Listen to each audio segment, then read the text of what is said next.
En uno de sus sermones sobre Malaquías 3:6, el pastor Charles Spurgeon escribió: nada impactará tanto el intelecto, nada magnificará tanto el alma de un hombre como una investigación devota, sincera y continua sobre el gran tema de la deidad.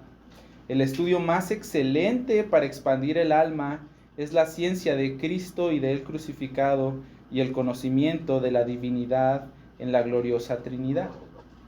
Hoy podemos decir que la idea general de la humanidad no es esta. De hecho, las personas piensan que Dios es un invento del hombre, que nosotros llegamos a hacerlo porque nosotros nos sentíamos temerosos o porque nosotros queríamos dar respuesta a ciertas cosas en el mundo. Hoy muchas personas también creen que cualquiera que tiene religión se tiene que poner bajo estas ideas también. Otros más piensan como el profesor Richard Dawkins. En una de sus apariciones públicas en 2007, en un debate público que tuvo con el profesor John Lennox, sobre uno de los libros que escribió que se llama El espejismo de Dios, Richard Dawkins dijo lo siguiente: no hay razón para creer en un Dios sobrenatural, porque las explicaciones religiosas que pudieron ser satisfechas hace mucho tiempo ahora están obsoletas, además de ser mezquinas y parroquiales. Ahora las respuestas que podemos tener a todas esas preguntas profundas que una vez la religión aspiró a explicar, ahora son mejores, más grandiosas y de manera más hermosa y elegante explicadas por la ciencia. Para Dawkins y muchos más, uno no puede aspirar a ser racional y seguir creyendo en las doctrinas religiosas, porque ante el progreso humano y las cosas que nosotros hemos hecho, el avance en la ciencia, nuestra capacidad de razonar y de descifrar las leyes que rigen el universo, la realidad de Dios ya no puede ofrecer respuestas satisfactorias. Yo creo completamente lo opuesto. Yo creo que es razonable creer en Dios, y no simplemente creo que es razonable creer en Dios, creo que es mucho más razonable creer en Él que no hacerlo. Hay razones muy importantes por las cuales nosotros debemos o podemos creer en Dios, y si bien estas razones no prueban la existencia de Dios, sí dan evidencia de que Dios exista. Considera, por ejemplo, la complejidad y el orden del universo. La complejidad y el orden del universo sugieren un diseñador. Sara y yo conocemos a un chico en San Luis, Missouri, que se llama John, y él por pasatiempo se dedica a hacer cosas como estas. Son esculturas que él hace en medio de la naturaleza, pero son piedras y hojas. Son piedras y hojas en medio del bosque. Si tú ves ese tipo de piedras y hojas en el bosque, aunque estén en el medio del bosque y sean la cosa más simple, piedras, ramas, hojas, ¿tú pensarías que eso se formó solo? Si hay un diseño, por muy simple que sea, tiene que haber un diseñador. Y si nosotros aplicamos esto en cosas tan simples como un vaso, un plato, un púlpito, hojas y piedras, ¿cuánto y más con la complejidad y orden del universo? Otro argumento que nosotros podemos tener es el argumento de la causa y efecto. Todo tiene una causa y un efecto. Todo lo que tú ves aquí, alrededor, y todo lo que hay en el universo tuvo una causa, ¿cierto? Nosotros podemos verlo. Todo lo que hay es causa, es efecto de alguna causa. Todo es así. Entonces, si todo es así, ¿cuál fue la causa del universo? Nosotros podemos ir desde lo más pequeño hasta lo más grande. Nosotros creemos lo que Génesis 1 dice. En el principio Dios. Dios ya estaba en el principio, y en el principio Dios creó todas las cosas. Fíjense que cuando nosotros ponemos este tipo de argumento, entonces las personas que no creen en Dios dicen, bueno, ¿y a Dios quién lo creó? Bueno, todo lo que existe en el universo es materia que existe en el espacio, ¿cierto? Y fíjense que en el principio creó Dios, ¿qué cosa? Los cielos y la tierra. Creó Dios los cielos el espacio y la tierra, la materia y el tiempo. Porque en el principio Dios ya estaba. No había tiempo antes de que Dios creara todas las cosas. Para que Dios pudiera crear algo, tendría que ser inmaterial, ¿cierto? Tendría que llegar a ser fuera del tiempo y tendría que ser fuera del espacio. Y eso son cualidades esenciales de Dios. Las personas que no creen en Dios como argumento de que Él es la causa de todas las cosas, entonces usualmente son duros con nosotros y nos dicen, a ver, explícame cómo Dios creó todo, tú dime, porque tú... Bueno, ese es nuestro argumento, Dios creó todo. Ellos actúan como si no tuvieran que darnos una explicación a nosotros, entonces, ¿cuál es la opción?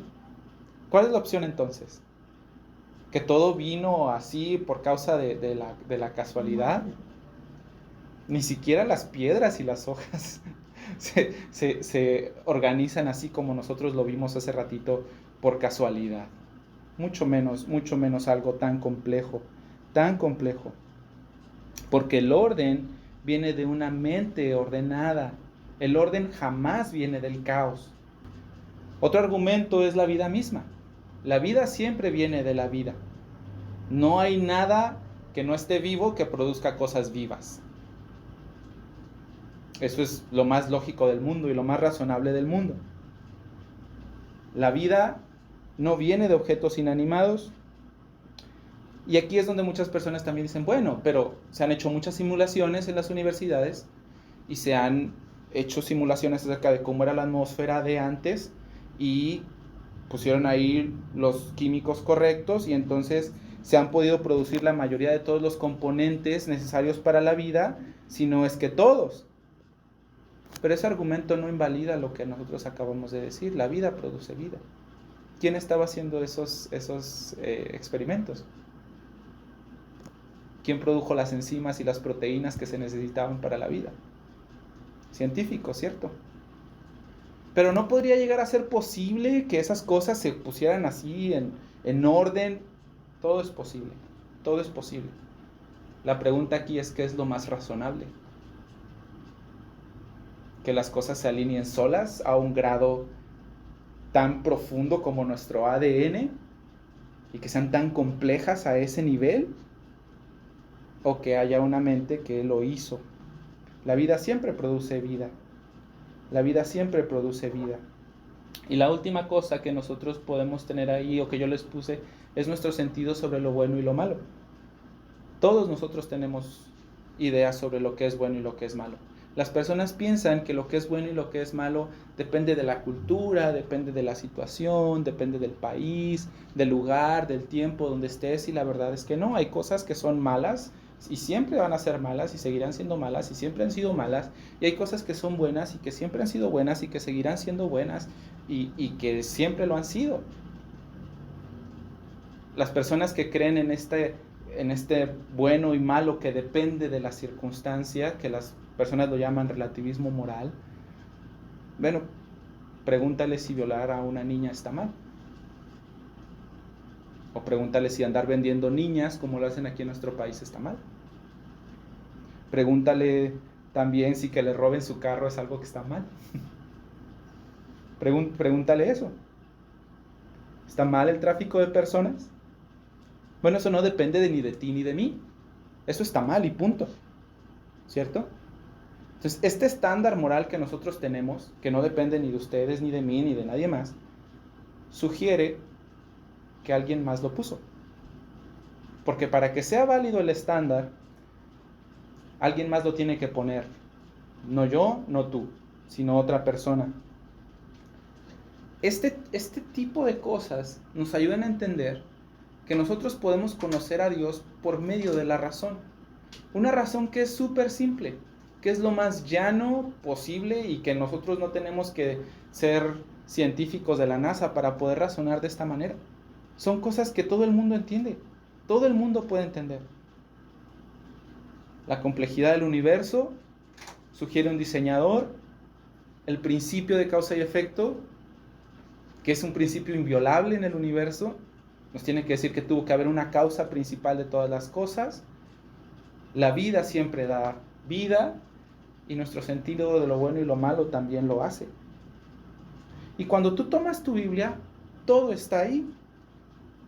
Romanos 1:20, por ejemplo, dice, porque las cosas invisibles de Dios, su eterno poder y deidad, se hacen claramente visibles desde la creación del mundo, siendo entendidas por medio de las cosas hechas, de modo que no tienen excusa. El eterno poder y deidad de Dios, todo lo que Él es visible desde la creación del mundo. Isaías 6:3, en este visión que Isaías tiene de Dios y ve a los ángeles cantando y a los serafines cantando, todo el tiempo ellos están diciendo, santo, santo es el Señor, santo, santo, santo es el Señor, Jehová de los ejércitos, toda la tierra está llena de su gloria. Toda la tierra está llena de su gloria. Nosotros podemos ver a Dios por medio de la creación.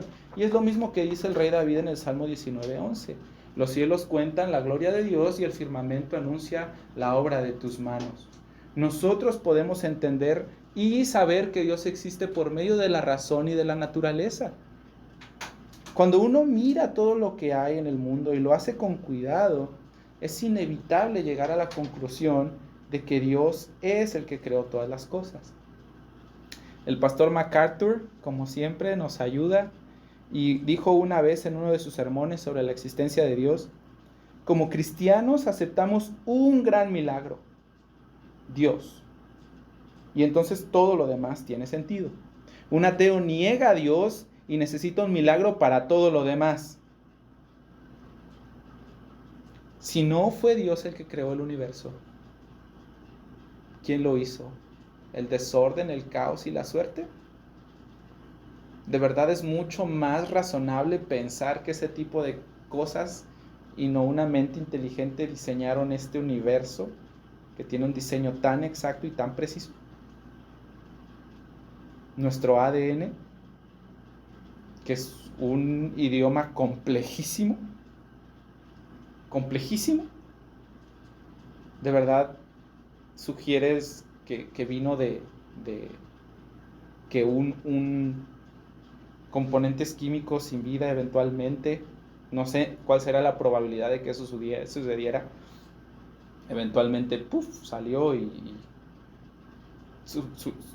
terminó una célula igual para todos, terminó en toda la diversidad que hay en el mundo?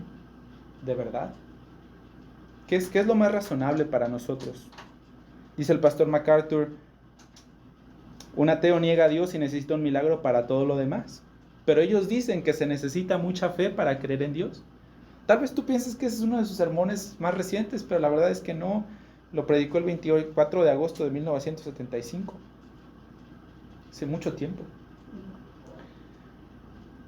Y es que para afirmar que no hay Dios, hermanos, uno tiene que cerrar los ojos bien fuerte y taparse las orejas así gritando para no poder ver lo que es tan simple y tan llano. Uno de verdad tiene que actuar de manera necia. ¿Y saben qué? Eso es lo que la Biblia dice que hacen los necios, los que actúan sin inteligencia. El Salmo 14:1 y el 53:1 dicen exactamente lo mismo.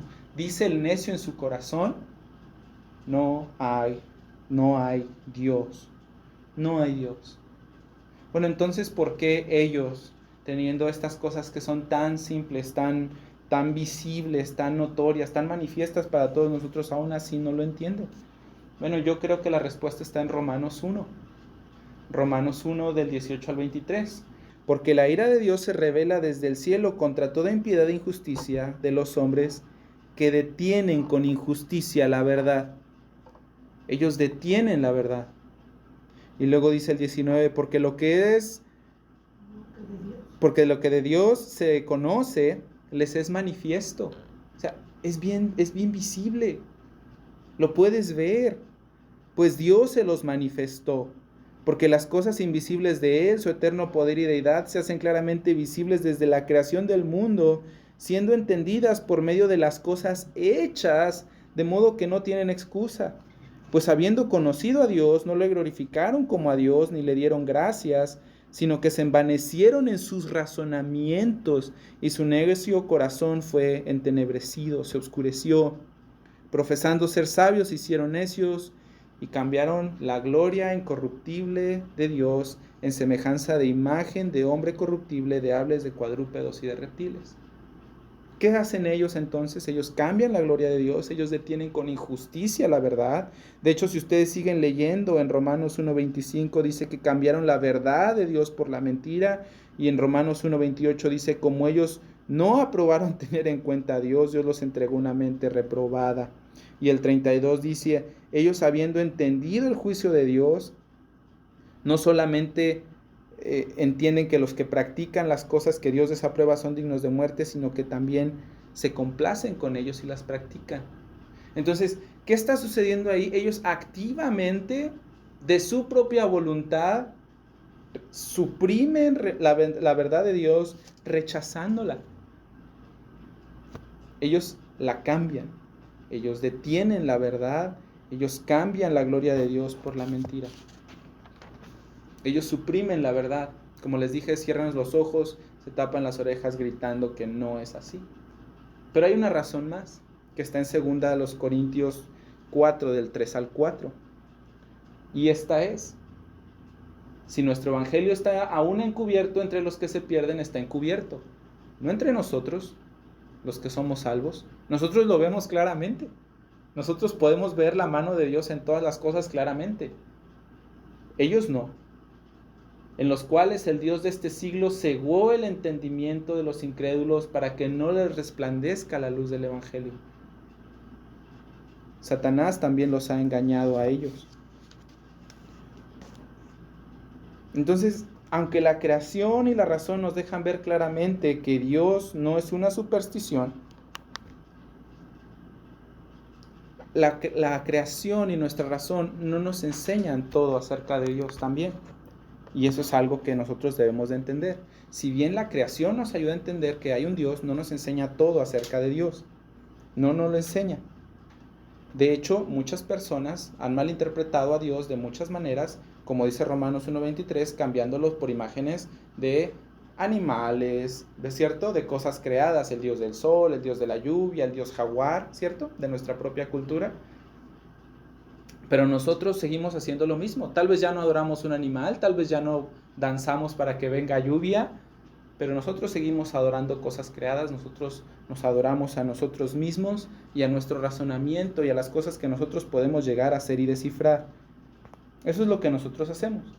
Por tanto, es necesario para nosotros lo que los teólogos han llamado la revelación especial de Dios. Esta es la Biblia. Porque de ahí nosotros verdaderamente podemos obtener el conocimiento de Dios fiel y verdadero. ¿Por qué necesitamos una revelación especial? Ya les dije, yo creo que para este punto, yo creo que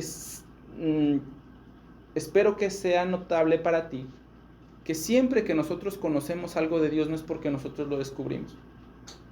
¿Te diste cuenta de eso? Es porque Él lo mostró, es porque Él hizo algo. Él comienza la comunicación entre Él y nosotros de modo que nosotros le conozcamos. Él se revela a nosotros. Él es la fuente de todo nuestro conocimiento de Él mismo. Y nosotros no podríamos conocerle y no podríamos haberle conocido sin que Él se nos mostrara. Nosotros necesitamos que Dios se nos muestre. Ahora, cuando nosotros nos disponemos a conocer a Dios con sinceridad, también vamos a entender algo, que no lo vamos a poder entender completamente. No lo vamos a poder entender completamente. Mira, por ejemplo, si tú vas conmigo a los Salmos, al Salmo 145, tú vas a poder leer una palabra ahí que es interesante para nosotros y en la cual quisiera enfocarme un poquito. El Salmo 145 dice: Te exaltaré, mi Dios, mi Rey, y bendeciré tu nombre eternamente y para siempre. Cada día te bendeciré y alabaré tu nombre eternamente y para siempre. Grande es Jehová y digno de suprema alabanza, y su grandeza es inescrutable. Inescrutable, según la Real Academia de la Lengua, significa que no se puede saber y que no se puede averiguar. Entonces tú vas a decir, a ver, tiempo. Entonces, ¿sí lo podemos conocer o no lo podemos conocer? Bueno, la respuesta es sí lo podemos conocer. Lo que pasa es que cuando nosotros estudiamos la Biblia, nosotros utilizamos esa palabra inescrutable de una forma un poco más estrecha y más específica. No simplemente que no lo podemos entender y que no sabemos nada de él, pero que no lo podemos conocer todo. Esa es la idea de inescrutable.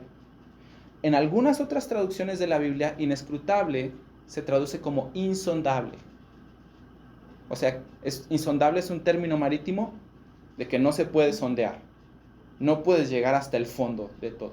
O sea, si tú avientas una sonda al mar, hay partes en las que nosotros no hemos llegado. ¿Están de acuerdo? Con toda nuestra tecnología hay partes que la presión del mar le gana a cualquier aparato y se rompe. ¿Pero el mar es insondable? No. De hecho, sí lo podemos sondear. Y conocemos muchas cosas del mar. Y sabemos muchas cosas del mar. Y vemos cosas preciosas del mar. Y algunos están tan cautivados con el mar que se quieren ir a vivir allá. El mar es algo precioso. Y vemos toda su riqueza y sus colores y su biodiversidad y todo lo que hay. Pero no lo podemos conocer completamente. Esa es la idea de inescrutable. Podemos conocer a Dios, pero no lo podemos conocer completamente. Y lo mismo sucede con el universo. No hay una sonda que llegue a donde... No sabemos ni siquiera todas las cosas de nuestro planeta. ¿Ok? Menos de Marte y cosas así. No sabemos muchas cosas, pero sí sabemos que hay estrellas grandiosas que son millones de veces más grandes que la de nosotros, que es una bestialidad en tamaño. Sabemos que hay muchos planetas, sabemos de las nebulosas, sabemos de los agujeros de gusano, sabemos de los hoyos negros, sabemos de muchas cosas que son grandiosas. El universo es insondable. No se puede sondear, pero eso no significa que no lo podemos conocer. Sí lo conocemos. Y eso es precisamente como la Biblia usa el término inescrutable. Podemos conocer a Dios, pero no en su complejidad, no en todo a su perfección. Por ejemplo, cuando David en el Salmo 139 empieza a hablar acerca de la omnisciencia de Dios, él llega a esta conclusión: tal conocimiento es demasiado maravilloso para mí, alto es, no lo puedo comprender. David sabe que Dios conoce cuando él se sienta y cuando él se levanta, que ni siquiera han salido las palabras de su boca cuando Dios ya las conoce todas. Él conoce eso, pero tal conocimiento llega a ser demasiado maravilloso. Él dice, no lo puedo comprender. En Romanos 11:33, que es el último versículo del capítulo 11, por cierto, Pablo ha pensado en toda la historia de salvación y cómo Dios ha sido bueno en crear al hombre y en salvarlo, y eso es lo que lleva desde el capítulo 1 hasta el capítulo 11, Y al final del capítulo 11, cuando él ha visto todas las obras de Dios en la salvación del hombre, él dice, oh profundidad de las riquezas de la sabiduría y de la ciencia de Dios, cuán insondables son tus juicios e inescrutables tus caminos. Llega un punto en el que él lo rebasa. Pero Pablo conoce acerca de la obra salvadora de Dios y cuáles fueron los pensamientos de Dios y qué fue lo que Dios diseñó y cómo lo planeó. Nosotros llegamos a pensar como los amigos de Job. Uno de ellos dice, ¿descubrirás tú los secretos de Dios? ¿Llegarás tú a la perfección del Todopoderoso? La verdad es que no. Es más alta que los cielos. ¿Qué harás? Es más profunda que el Seol. ¿Cómo la conocerás? Su dimensión es más extensa que la tierra y más ancha que el mar. Nosotros no alcanzamos. ¿Podemos ver algo de la anchura del mar? Sí. Si ustedes han viajado en avión y han visto la anchura del mar, mientras más alto llegamos, ¿podemos ver más? ¿Podemos ver todo? No. No podemos. Pero sí alcanzamos a ver algo. En Job 26:14, después de que están pensando en las obras de la creación de Dios y cómo Dios opera en el mundo, llegan a esta conclusión y dicen, fíjate, cuando ven la obra de Dios en el mundo, solo eso, y cómo Dios opera en el mundo, solo eso, ellos llegan a esta conclusión. Estas cosas son solo los bordes de sus caminos. Apenas le estás dando por la orillita. No has llegado al centro. Apenas estás en la superficie, no has llegado a lo profundo. Cuán leve es el susurro que escuchamos de Él. Pero el trueno de su poder, ¿quién lo puede comprender? Si el susurro de Dios para nosotros llega a ser demasiado alto, ¿cómo llegará a ser para nosotros el trueno de su poder? Eso es lo que ellos están intentando decir. No conocemos todo de Dios, pero sí podemos llegar a conocerlo. Y le conocemos en lo que Él se ha mostrado. Yo creo que la razón por la cual nosotros no podemos conocer a Dios en su totalidad es bien simple. Y no contradice para nada lo que nosotros hemos estudiado ya. Y esa razón es la siguiente. Dios es infinito. Yo no lo soy. Y eso es verdad. El profesor Richard Dawkins, en su libro El espejismo de Dios, él piensa eso, que Dios es simplemente un espejismo, un delirio. Él argumenta lo siguiente. Uno de los defectos verdaderamente malos de la religión es que nos enseña que es virtud estar satisfechos con no entender. La respuesta a esto es un categórico no. Por lo menos no con la fe cristiana. Al contrario, la fe cristiana ha sido el precursor de la ciencia. Los primeros científicos dijeron, bueno, si hay leyes en el universo, entonces debe de haber un dador de esa ley. Debió de haber alguien quien estableció esa ley. Y de ahí fue como ellos empezaron a entender y a descifrar cómo Dios operaba en el mundo. La fe cristiana no es un salto al vacío con una venda en los ojos, como muchas personas dicen. La fe cristiana se basa en evidencia y se fundamenta en evidencia. Nosotros creemos así. La fe cristiana nos anima a conocer, a aprender, a desarrollar nuestra mente. Eso es lo que hace. En la última instancia, nosotros acudimos a la verdad suprema y trascendente de Dios. Y a la verdad trascendente de su Hijo Jesús, quien dijo, yo soy la verdad. Pero eso no significa que nosotros podamos conocer todo de Dios. Nosotros no podemos meter la inmensidad del mar en una botella de 100 mililitros. Dios es infinito. Nosotros no. Nosotros no lo somos, pero eso no significa que no lo podamos conocer. Podemos conocerle y lo que conocemos de Él, lo conocemos porque Él nos lo ha comunicado. Y por eso es necesario para nosotros una revelación especial. Mira, 2 de Timoteo 3:16 dice, toda la escritura es inspirada por Dios. Tú vas a decir, bueno, ¿y a qué viene eso? Sígueme un poquito más, ¿sale? Y a ver si tú puedes ver lo mismo que yo veo al conectar cómo la palabra de Dios se expresa sobre sí misma. Primero, toda la escritura es inspirada por Dios. Y tú vas a decir, bueno, pero la escritura, la Biblia la escribieron hombres. Sí, pero mira cómo fue escrita la Biblia. Segunda de Pedro 1:21 dice, nunca la profecía fue traída por voluntad humana. Nunca fue traída por voluntad humana, sino que los santos hombres de Dios hablaron siendo inspirados por el Espíritu Santo.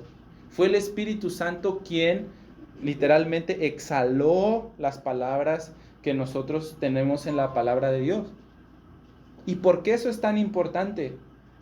Porque mira, dice 1 Corintios 2 del 9 al 11, antes bien, como está escrito, cosas que ojo no vio, ni oído yo, han subido al corazón del hombre, estoy leyendo muy mal, lo repetiré. Antes bien, como está escrito, cosas que ojo no vio, ni oído yo, ni han subido en el corazón del hombre, son las que Dios ha preparado para los que le aman. Pero Dios nos las reveló a nosotros por el Espíritu. Porque el Espíritu todo lo escudriña, aún lo profundo de Dios. Porque ¿quién de los hombres sabe las cosas del hombre sino el Espíritu que está en el hombre? ¿Quién sabe las intenciones de tu corazón? ¿Quién sabe por qué dijiste las cosas? ¿Quién sabe lo que estás intentando hacer sino tú mismo? ¿Cierto? Así tampoco nadie conoció las cosas de Dios, sino el Espíritu de Dios. Entonces el mismo Espíritu de Dios que conoce todo de Dios, sus intenciones, su mente, sus pensamientos, es el mismo Espíritu que vamos ahora para atrás, que inspiró a los hombres de Dios para que ellos escribieran la palabra de Dios. Y esa palabra de Dios al final nosotros podemos decir que toda es inspirada por Dios. Incluso las declaraciones que la palabra de Dios hace sobre Dios mismo. Entonces nosotros de ahí podemos entender que lo que nosotros tenemos en la Biblia es un conocimiento fiel y verdadero de lo que Dios es. Porque Dios se nos ha mostrado a nosotros. Y como dije hace ratito, nosotros no podríamos haber conocido a Dios si Él no se nos mostrara primero.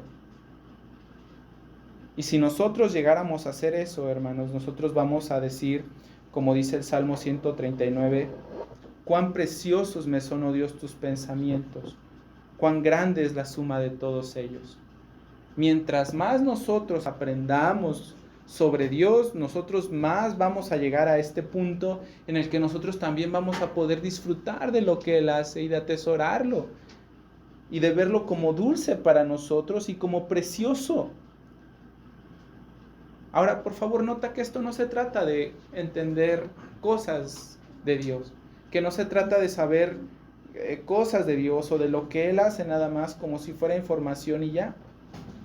Yo creo que todos nosotros podemos entender la diferencia entre conocer información y conocer a una persona, ¿verdad? Muy diferente, muy diferente. ¿Cómo nosotros conocemos a Dios? Bueno, Dios es una persona. Nosotros no simplemente sabemos información de Dios, nosotros lo conocemos a Él personalmente.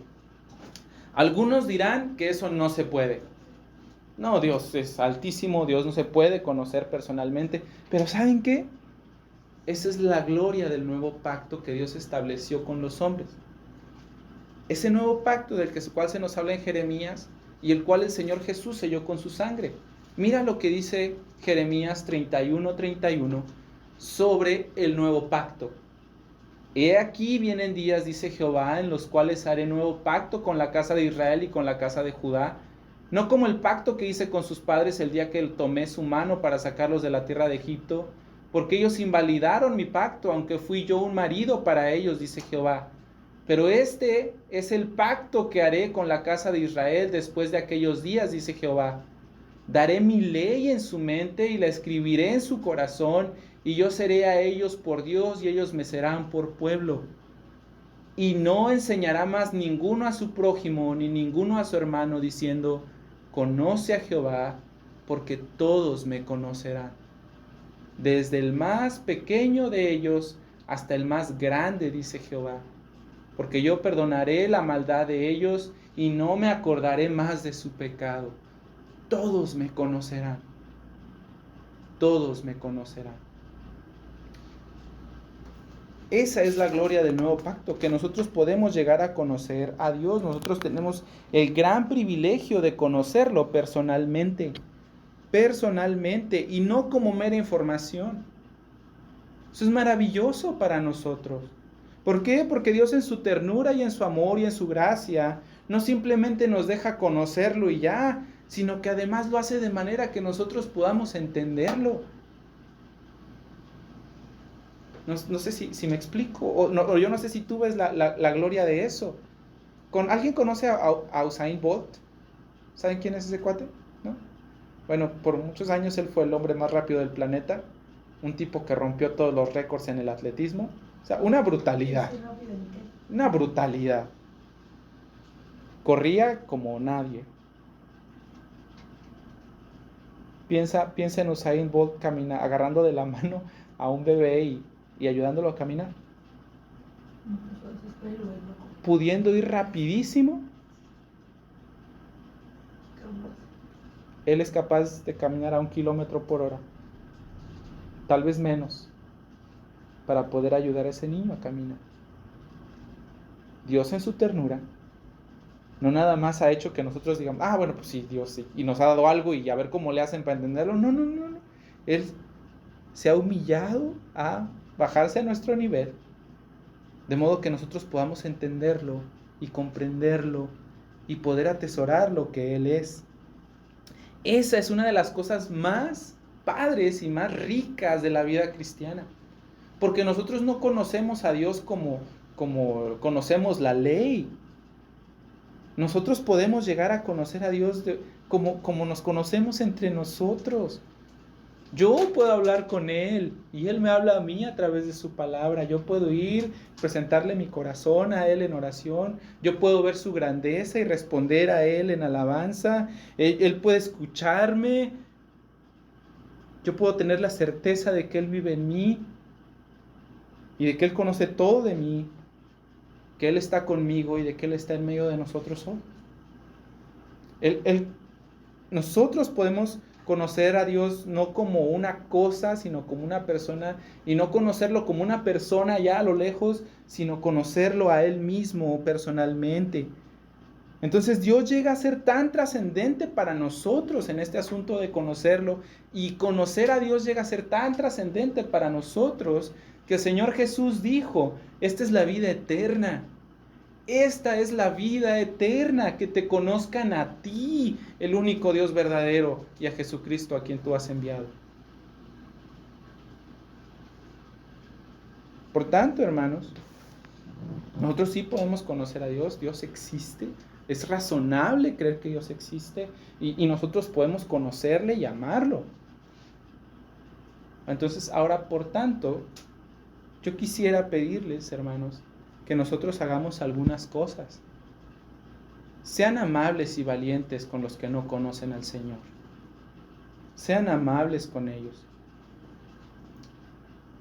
Miren, las cosas que nosotros vemos pueden ser claras, pero la verdad es que la única diferencia entre ellos y nosotros es que Dios se nos mostró a nosotros. Recuerden lo que 2 de Corintios dice acerca de ellos. En el capítulo 4. El Dios de este mundo ha cegado su entendimiento también. Lo único diferente de nosotros a ellos es lo que dice 2 Corintios 4:6. Que así como Dios dijo: hágase la luz, y fue la luz, así también hizo resplandecer su luz en nuestros corazones. Es la única diferencia entre ellos y nosotros. Si el Señor no se nos hubiera mostrado, si el Señor no hubiera hecho brillar su luz en nosotros, nosotros estuviéramos igual. Así que ora por ellos, habla con ellos, razona con ellos, escúchalos. Ve cuál es la razón por la cual ellos no creen en Dios, y con amor dirígelos a lo que Dios ha mostrado. Mira, quiero leerte un versículo que está en la segunda carta de Timoteo, y yo quisiera que lo escucharas, por favor. Segunda de Timoteo, capítulo 2, versículo 24.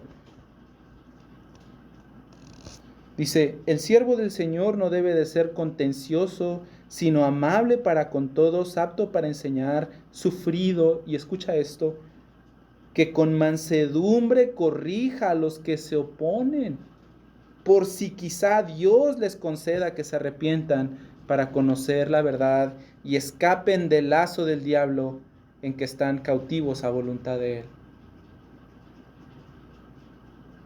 Segunda de Timoteo 2, del 24 al 26. Sé amable con ellos, sé manso, escúchalos, interésate por ellos. Ve cuáles son las razones por las que ellos no creen y ayúdalos.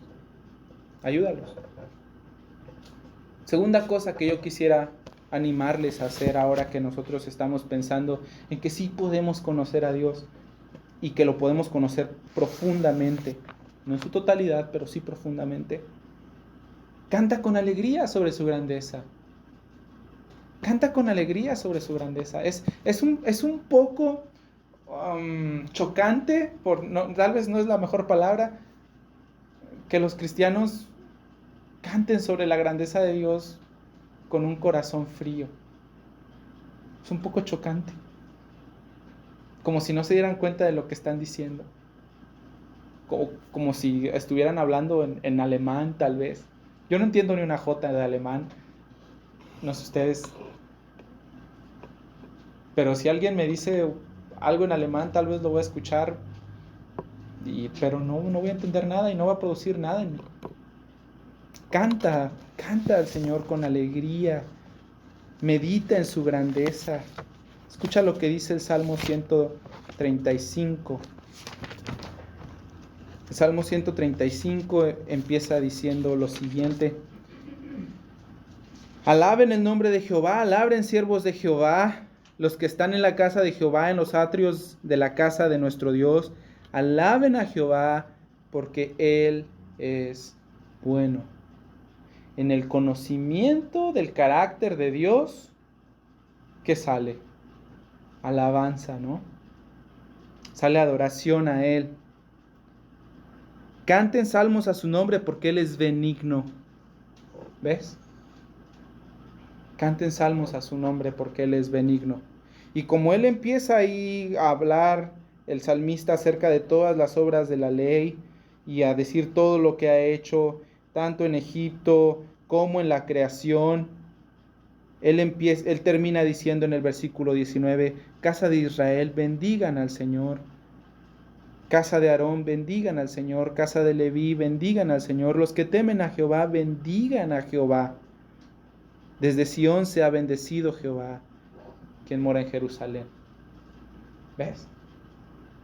Cuando uno considera las obras de Dios en la creación, en la salvación, todas las cosas nos llevan a cantar a Él con alegría. Hermanos, piénsenlo por un momento. La bondad del Señor, su misericordia, su grandeza, su benignidad, su soberanía, su omnipotencia, su santidad, su justicia, su compasión, en la contemplación de su eternidad y todo lo que Él es. ¿Eso no moverá nuestros corazones a bendecir al Señor? ¿Qué más es suficiente? ¿Qué más es suficiente? ¿Qué más necesitamos?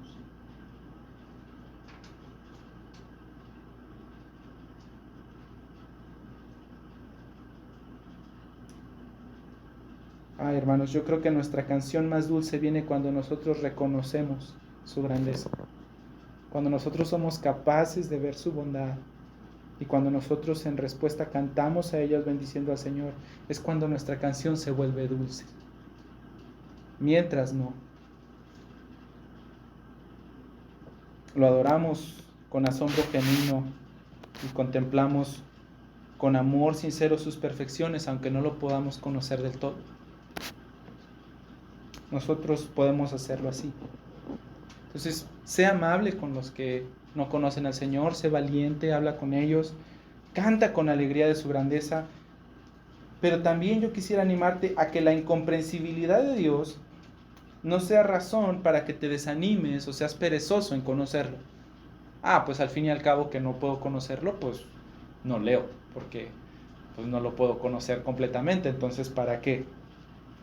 Yo creo, hermanos, que ante la incomprensibilidad de Dios, antes de ser perezosos, nosotros deberíamos de aprender humildad y reverencia, porque no sé si tú lo pensaste o lo has considerado, pero cuando hayan pasado todas nuestras horas de estudio, todo nuestro trabajo, todo nuestro esfuerzo, todo lo que dedicamos a la Biblia, todas las cosas maravillosas que nosotros podamos ver, todo lo dulce que ha cautivado nuestro corazón, todas las cosas grandiosas por las cuales el salmista nos llama una y otra vez en el Salmo, como dice en el Salmo 145, diciendo que Él es digno de suprema alabanza. Aún con todo eso, nuestro conocimiento de Él todavía va a ser incompleto, pequeño, insuficiente, imperfecto. Todavía vamos a decir, como dice en el libro de Job, estas cosas son el borde de sus caminos apenas. El susurro de su voz llega a ser tan potente para nosotros. ¿Qué será cuando nosotros escuchemos el trueno de su poder? Todavía en la eternidad yo pienso que no vamos a llegar a alcanzar a comprender todo lo que Él es. La eternidad no va a ser suficiente para comprenderlo. Dios es infinito. nuestro conocimiento todavía va a ser vago. Así que avanza y ve más profundo. Mientras más mines en la mina del conocimiento de Dios, tú vas a llegar a encontrar cosas mucho más profundas y mucho más valiosas. Y es que a veces pensamos que nuestra ignorancia de Dios es justificada. Es que yo no fui al seminario. Es que a mí las cosas de Dios, la neta, no se me dan. Es que a mí se me olvida todo. Es que, ¿sabes qué? Yo no tengo tiempo. No entiendo la Biblia. Sí, o no entiendo. Ponle lo que quieras. Pero la verdad, hermanos, es que no es justificable. No es justificable. Aunque todos nosotros comenzamos nuestra vida cristiana ignorando muchas cosas, eso no significa que debemos de quedarnos ahí. Esa ignorancia eventualmente tiene que ser reemplazada por el conocimiento de Dios por una razón.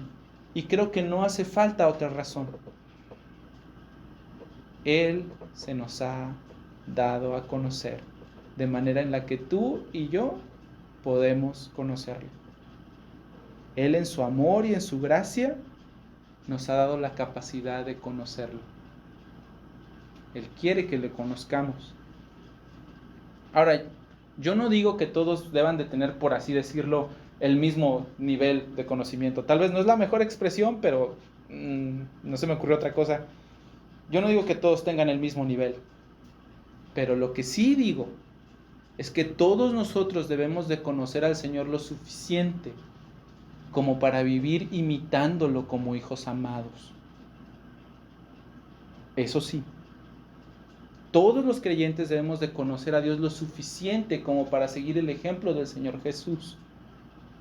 Todos debemos de conocerlo lo suficiente como para saber cuando su Espíritu nos está guiando. Todos nosotros debemos de conocerlo lo suficiente como para tener una vida piadosa, para que nosotros también podamos darle a conocer a los que no le conocen y poder decir las cosas que piensa y lo que Él ha hecho.